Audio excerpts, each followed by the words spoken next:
इंसान कहता है कि पैसा आए तो मैं कुछ करके दिखाऊं। इंसान कहता है कि पैसा आए तो मैं कुछ करके दिखाऊं। पैसा कहता है कि तू कुछ करके दिखाए तो मैं आऊं। तू कुछ करके दिखाए तो मैं आऊं। हेलो फ्रेंड्स, मैं हूं अलका यादव और जैसा कि आप सबको पता है कि हर सप्ताह मैं आप सबके लिए लेकर आती हूं एक मोटिवेशनल स्टोरी। जी हाँ, इस बार भी लाई हूं आप सबके लिए वन मोर मोटिवेशनल स्टोरी। और आज की कहानी का नाम है 4 आने का हिसाब। एक बार की बात है, एक बार एक राजा बहुत ही ज़्यादा धनी था। उसके पास बहुत ही ज़्यादा सुख सुविधाएं थी, लेकिन उसको मन की शांति बिल्कुल भी नहीं थी। राजा ने जगह जगह के पंडितों से, ज्योतिषों से, सबसे पूछा। उन्होंने उनके लिए यज्ञ करवाए, हवन करवाए, पूजा करवाई और किसी किसी ने तो राजा को तरह तरह की अंगूठी पहनने का भी बता दिया, लेकिन राजा को मन की शांति बिल्कुल भी नहीं मिल रही थी। राजा को अपने नगर में वेश बदलकर जाने की आदत थी। एक दिन वो सेठ जी का रूप धारण करके अपने नगर की ओर चल दिए और नगर में घूमते घूमते वो अचानक ही खेतों की तरफ चले गए। उन्होंने वहां जाकर क्या देखा कि एक खेत में एक किसान बैठा हुआ है। उसके कपड़े फटे हुए हैं, बुरी ही हालत दिख रही थी और वो वहां पर बैठकर खाना खा रहा था। राजा को उस पर दया आई और राजा को लगा क्यों ना इसकी थोड़ी सी मदद की जाए। राजा किसान के पास गया और राजा ने उसको 4 स्वर्ण मुद्राएं देते हुए कहा कि यहाँ तुम्हारे खेत में ये 4 सोने के सिक्के गिरे हुए थे और ये सिक्के तुम्हारे हैं, मुझे लगा क्यों ना मैं तुम्हें दे दूँ। लेकिन यह बात सुनकर किसान ने 4 सिक्के लेने से मना कर दिया और उन्होंने जो सेठ जी का रूप धारण किए हुए राजा थे उनको कहा कि ये सिक्के मेरे नहीं हैं, आप इन्हें किसी और को ही दे दें। इसके बाद राजा ने उसको दोबारा यही बात बोली तो किसान ने भी कहा किसी ज़रूरतमंद को दे दीजिए, ये सिक्के मेरे नहीं हैं। राजा ने कहा कि मैंने ऐसा व्यक्ति पहली बार देखा है जो लक्ष्मी, आई हुई लक्ष्मी को भी वापस लौटा रहा है। तुम्हारे ही सिक्के हैं, तुम इनको रख लो।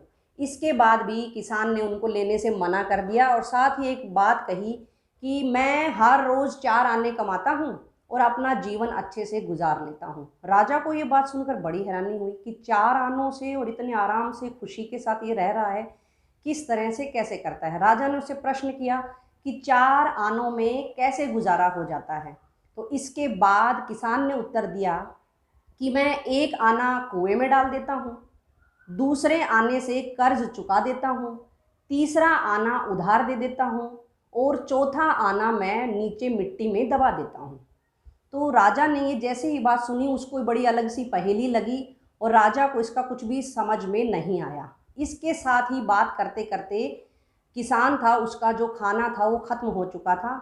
इसके बाद राजा ने उससे जानना चाहा कि आखिर इसका मतलब क्या है। तो किसान ने कहा कि अब आप यहाँ से चले जाएं, मुझे परेशान ना करें, मैं अब अपना खेत में जाकर काम करना चाहूँगा और मैं वहाँ पर जा रहा हूँ।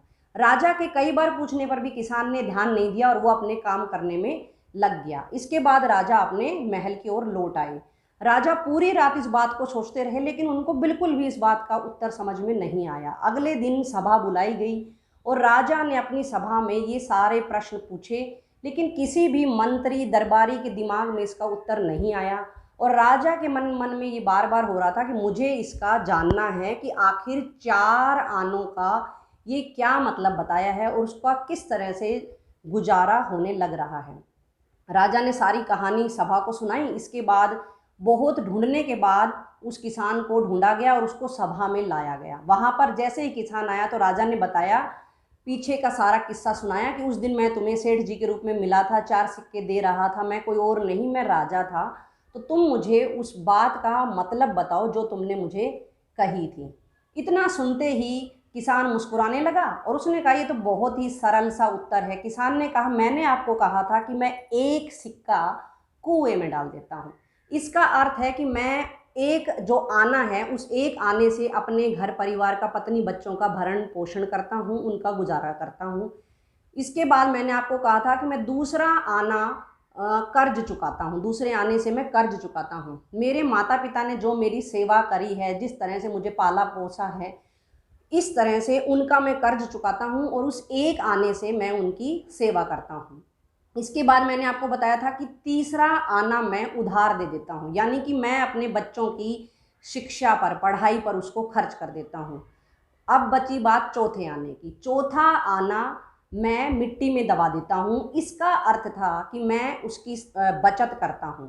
तो इस तरह से जैसे ही किसान ने ये 4 आनों का हिसाब राजा को दिया, राजा को भी समझ आ गया और पूरी सभा को भी समझ आ गया, और वहाँ पर किसान के लिए तालियों की गूंज सुनाई देने लगी। इसके बाद राजा को सब कुछ समझ आ चुका था और राजा ने किसान को बहुत ही सारी स्वर्ण मुद्राएं देकर वहाँ से विदा किया।